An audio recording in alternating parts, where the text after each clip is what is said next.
Après le viol, la prostitution, ça a vraiment été une manière pour moi de me réapproprier mon corps et vraiment de reprendre le contrôle dessus. J'avais 18 ans, donc je rentrais d'une soirée sur Paris avec des copines. Je passe devant un wagon, je vois des mecs qui sont assis. Je rentre, ça me rassure en fait presque de voir des mecs là. Je me dis, il va rien m'arriver. Et en fait, donc je monte dans le mauvais wagon au mauvais moment. Très rapidement, ça s'échauffe en fait. À un moment, j'essaye de sortir du train. Il y en a un qui me retient. Et à partir de là, je comprends que il va se passer quelque chose. Il y a eu 3 viols. Ils étaient un peu plus à me déshabiller. Il y en a qui regardaient aussi, sans rien faire. La scène du viol, des attouchements des spectateurs, ils étaient 8. Et ensuite, ils sont sortis. Et moi, après, je suis sortie également du wagon. Et en fait, j'étais totalement perdue. Je pensais être dans ma ville. En plus, j'avais plus de pantalon. Et je me suis rhabillée dans une flaque d'eau. Le ciel, il me tombe sur la tête, quoi. Je me dis que je m'en remettrai jamais, qu'on les retrouvera jamais. Je pleure pendant 20 minutes. Je sonne chez ma mère. Elle me dit...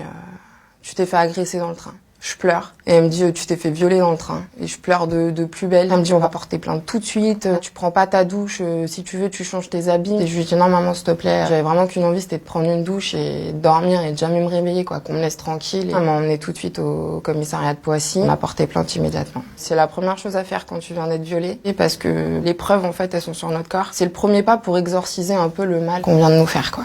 Donc après le viol, j'ai essayé de continuer mes études normalement, ça allait plutôt bien et donc le viol c'était en avril 2009 et en septembre 2009 en fait ma sœur est décédée d'un cancer et là j'ai jeté l'éponge quoi. J'ai arrêté les cours assez rapidement, j'étais en terminale, j'ai quand même passé mon bac, je l'ai quand même eu, mais du coup je m'étais pas occupée de m'inscrire dans les études supérieures parce que j'étais totalement désemparée, j'avais plus foi en rien. J'ai enchaîné les petits boulots, j'ai été hôtesse, j'ai bossé dans un fast-food. J'avais aucun projet de vie, je buvais tout le temps, je sortais tout le temps.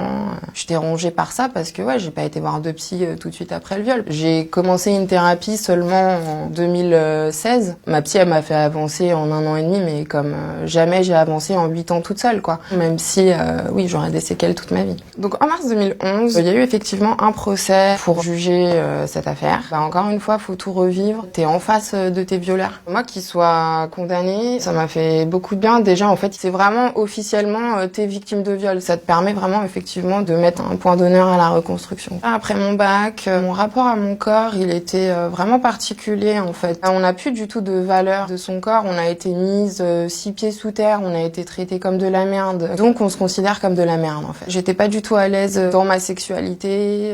Clairement, on peut dire que je m'aimais plus, ouais. Ensuite, quand j'ai enchaîné les petits boulots, déjà, quand j'étais hôtesse, je regardais les tarifs d'agence d'escorte. Donc, c'est 300 € de l'heure, donc si tu veux ça fait rêver quoi. Quand t'es hôtesse, que tes rêves ils sont brisés, tu te dis ouais pourquoi pas quoi. Donc ma première expérience avec la prostitution, elle a été en 2009, 2 mois après le viol, donc je sais que ça peut en choquer beaucoup. Et en fait ça arrivait totalement par hasard. On devait aller en boîte avec une copine, moi j'étais bourrée et on s'est fait recaler de la boîte et on marchait sur les Champs-Élysées. Il y a un homme qui nous a arrêtés et qui nous a proposé de l'argent pour se mettre toute nue devant lui dans une chambre d'hôtel. On a dit oui. La semaine d'après je l'ai revu. J'ai couché avec lui pour de l'argent. Pour moi, c'était naturel, en fait, de lui demander de l'argent. C'est comme si les hommes me devaient quelque chose, en fait. Je me suis sentie vraiment toute puissante. J'avais l'impression de reprendre le contrôle de mon corps, de décider où, quand, comment, avec qui, pour combien. Si tu me veux, il faut que tu me mérites, quoi. Et en 2012, j'ai franchi le pas. C'était inévitable, en fait. C'était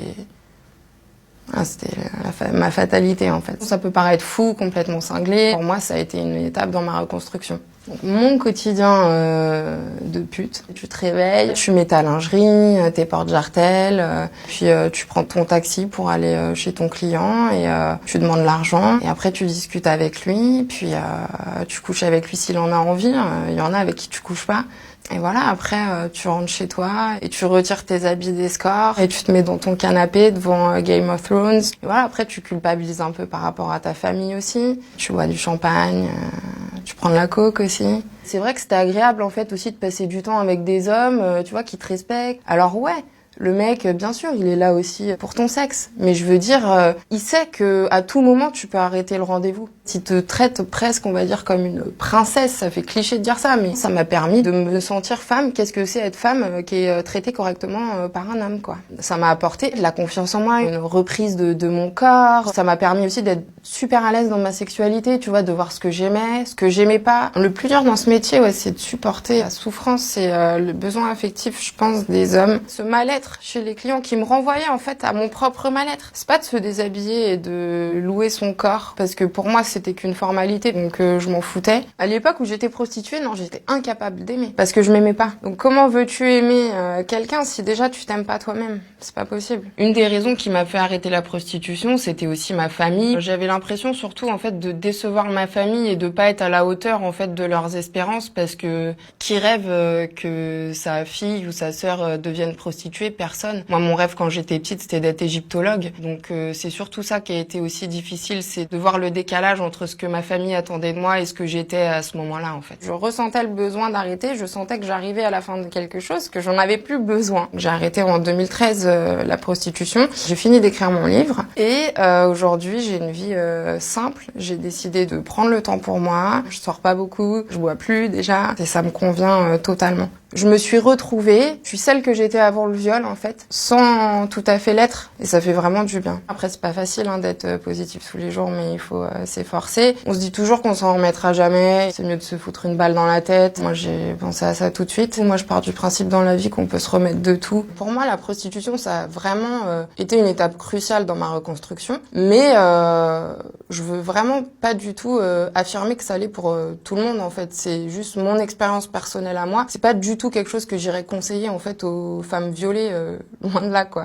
Donc, ce que je dirais à Caroline, tu vois, cette personne que j'étais sur le quai là, qui attendait avec son mascara qui coule et tout, qui croyait pas, qui disait ma vie elle est foutue, c'est mais non ma belle, ta vie elle est pas foutue. T'as un bel avenir, que ça va être pas facile, que tu restes positive, mais que tu vas y arriver, que tu vas accomplir des grandes choses. Il faut être patient, il faut se battre, et ça va aller.